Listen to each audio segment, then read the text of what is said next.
At Aston Martin F1, we believe that diversity, equality and inclusion should be at the forefront of everyone's minds.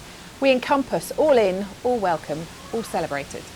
So with that in mind, I'm very pleased to be here today with Sean O'Neill, Jason Campbell from Motorsport Culture Collective and Jess Hawkins, Aston Martin Formula 1 Team's ambassador driver.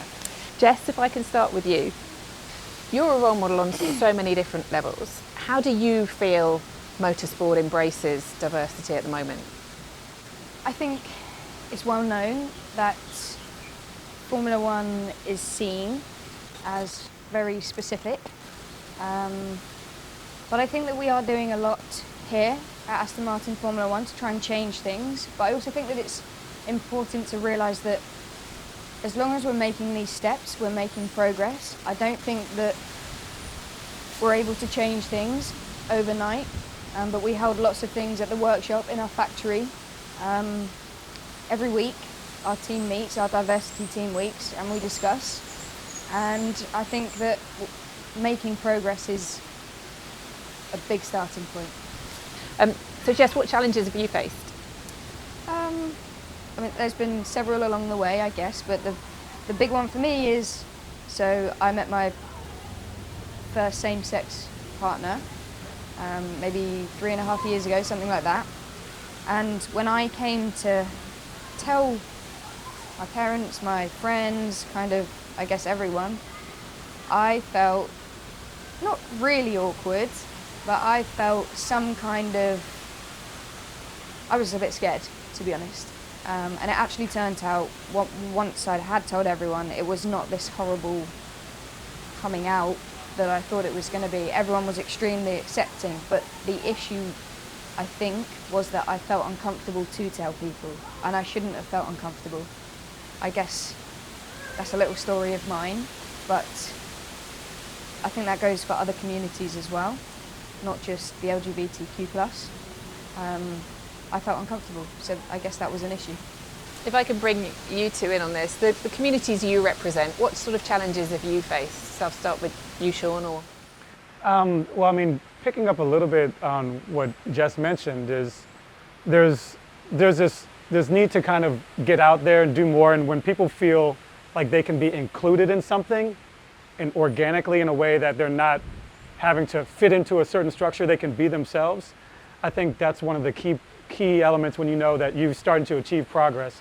But as Jess also said, it's not something that you're going to do overnight. And you know what Aston Martin's doing right now is starting that process. You're going down a road that's going to be a long road. It's going to be a journey, and we're very happy to work with them and the commitment that they're putting into this and to the communities, underrepresented racial minority communities, people of color, and particularly black people here in the United States. You know, we're so happy that we're seeing a team actually get behind it, but it's great to see a team actually get behind it and say, hey, you know, reach out to folks like us who have connections with the communities they want to reach and say, what are the ways that we can connect with people? How can we make that authentic? And really, you know, drive an interest in a way that's going to require a lot of strategy at first, but then over time it'll become organic. Yeah. I think the major point that Sean mentioned is the authenticity piece of it. A lot of organizations reach out to us and that we've worked with in the past and want to do this sort of engagement and interactions with diverse communities. And so authenticity is going to be so key and important to this sort of engagement with Aston Martin and Formula 1. So what are the ways that they can authentically support and empower people? You have to meet these young people where they are. So you have to engage and pull people under the tent that they identify with. So whether it's NBA players or entertainers and other athletes, bring them to the table and say, how do we amplify this? Also, what we talked about and what we've done this week is engaging platforms like HBCU Grad. Historically Black colleges are a major platform for African Americans in the States. And so we did that this week with Aston Martin, and that's a big and powerful step because that's where we consume information. Tell us a bit more about Culture Collective and what you're doing and what your aim is. Yeah, Motorsport Culture Collective, we came together in 2021. We each had our own businesses and interests. I'm a longtime car enthusiast and motorsports fan. And when F1 announced that they were going to do a 10-year contract to race in Miami, I said, okay, this is the time to kind of really grow the community that I have so much passion for and take some action. And a mutual friend of ours connected us. We clicked immediately, and we started reaching out to teams, motorsports executives, and started saying, let's have this conversation.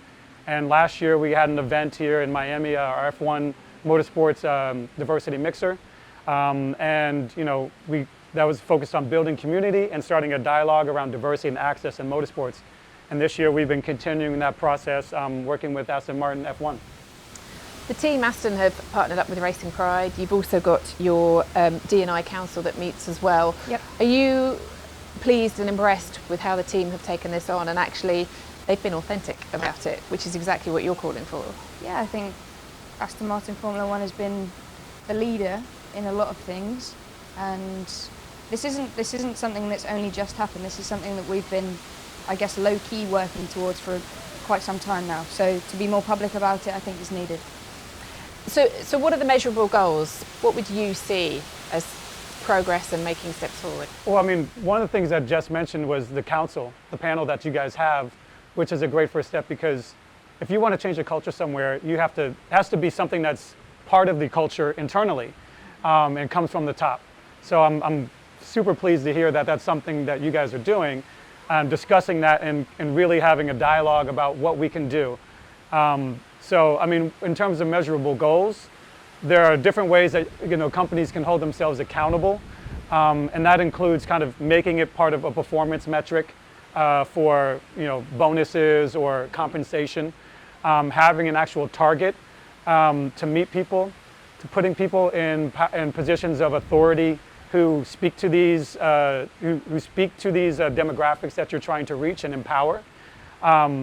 I think those are some just general ideas that people can put in place to say, like, okay, when we have this issue around inclusion, because diversity and inclusion are two different things, right? Diversity is bringing people in. Inclusion is making sure they feel comfortable and making sure that they want to stay. Yeah. So if you have somebody there who's like an advocate for that person in a position of authority, they feel comfortable, they can get mentorship. Yeah. They can, they feel like if they have an issue, they can talk to somebody. And they're not going to be, feel uncomfortable. There's not going to be a tension in the corporate culture. So I think those are some ways that companies can hold themselves accountable and start to achieve metrics and measurables. Yeah, absolutely. And one of the biggest ways is listening. A lot of people don't want to listen to the people that are ensconced in the culture. I think that's very important. But also from a human resource standpoint, so jobs, internships, make that quantifiable and measurable. How many people of color are we hiring overseas in the UK? Are they staying? Do they feel welcome? One of the things that really struck me about Lewis Hamilton through this whole ordeal was saying that, especially when he begun and even when he started to win, he didn't feel welcome. He felt alone. And so when you talk about true diversity and inclusion, it's a welcoming space for different ideas, and the mentorship piece is so key. So those are some ways that companies can be accountable, but also have measurable goals that are attached to people in power. The listening part is so important. If there's one thing you can say, what are the challenges that the communities you represent face? All three of you, what are the challenges, and what message would you like to get out there? Well, I mean, I think one of the challenges, and Jason touched on it earlier, is meeting people where they are and starting to say, hey, what are the things? Let me identify with people who have trusted access to these communities, and kind of that's what we provide. But when they say, all right, Jason and Sean, they look like me, they speak like me, they come from similar backgrounds as me, frankly, they've experienced similar challenges as me, face different barriers in their different careers. you can use that as a channel to kind of funnel the information and make those connections. Again, it all boils down to like the authentic piece and people saying, okay, I want to hear what they have to say because I know if they say it, I can trust it. And these people aren't just coming in to drop in, parachute in from Miami and say, hey, we did this great event. See you later. There's going to be a continuous dialogue, maybe through us, but we also love to connect people directly with teams and different opportunities. So I think that's one way to do that. Yeah, and I think one thing you mentioned, Rachel, earlier is representation. Like representation is a key point, particularly in Black and African American communities. Prior to 1920, there wasn't a Black representation of someone who had won a Grammy or any other awards in entertainment. And then once we started to see that, we were like, oh, we can compete in this space and also be acknowledged. And so representation will be key moving forward with Aston Martin and all the things that we do from a Formula One perspective as well. So again, bringing folks into the tent that look like them, that talk like them, that are from similar backgrounds. I'm from the south side of Chicago, and it's a wonderful city and we have our challenges, but we need to explore more young people in those type of environments to Formula One and Aston Martin. What steps would you like to see taken? So for example, Formula One, what steps would you like to see Formula One take? I think, first of all, do people feel comfortable? Maybe like an anonymous, because there are, whilst it's a minority, there are people from all different backgrounds within working in Formula One. Maybe we need to see them more, we need to hear from them more, and perhaps an anonymous questionnaire or something. How do you feel? Because if we hear from real people in real spaces, we're going to know more, and I think that we can assess a lot more. They need to feel safe. Yeah, to be honest. If they don't feel safe, exactly. Yeah. It's probably very difficult for them to tell us. So I think it's really important to get real life views from those working within the sport. We can then address the issues from there and start to make people feel more comfortable. What steps would you like to see Formula One, for example, take? It has to be multi-pronged, for sure. I think when you look at the overall challenges, it's access, it's exposure, then barriers of entry. When you talk about, again, internships, really exposing them to how to even connect with people like Tosh who make decisions on whether they get full-time employment and things like that. So those are steps that I feel like need to take place. And then the last part is really subsidizing, opportunities for people of color and particularly Black kids to be able to engage in racing. Because what you'll find out is, if you don't know already, we're very intuitive and we catch on quickly, and we can be a part of this whole racing experience. And then lastly, at the end of the day, if you look globally, Black people, particularly Black Americans, drive the culture when it comes to being cool. So it makes sense to have us under the tent and really a part of the entire experience from beginning to end. I think we're limiting ourselves with the called Formula One people that you see. And there are a lot of different communities that aren't as perhaps well representation. So we're really limiting our skill set, our knowledge, and we need to change that. Yeah, and I mean, when it comes to kind of, corporations have a tendency to say, this has worked for us in the past, let's just keep doing that. And it's sometimes change is hard and difficult to overcome. You say, I've been successful, look at all the championships we've won, all the money we've made, whatever it is. Let's just keep doing that. And it takes real leadership to be willing to step outside your comfort zone and say, we're going to try something a little different, because what Jess just said, not only, you're not just limiting, you're limiting your fan base, not, beyond the actual corporate structure and who's working for you. And, if you can tap into more people saying, oh, I know someone who represents something I stand for, is involved in this sport, they'll pick up they'll turn on the television one day and say, I'm going to watch this race. Yep. You know, they'll pick up and say like, oh, I saw an engineer, you know, a woman engineer, and you know, it's like, that sounds pretty cool. You know, like who wouldn't want to be involved in fast cars and cutting edge technology? So it's all these themes kind of come back to each other, but if there's representation, people will, from a fan point of view, from a career point of view, they'll want to get involved. Have you got any practical advice? Because obviously, you know, you're a stunt driver. There are a huge amount of roles in motorsport that should be accessible to everybody. Have you got any practical advice for people? Just follow your dream. I think that it's key. Never give up. Many doors will close, but I think that the ones that close are for a reason. And if it's what you truly want and it's all you can think about, then you should never stop until you get where you want to be. Yeah, I mean, I would say don't take no for an answer.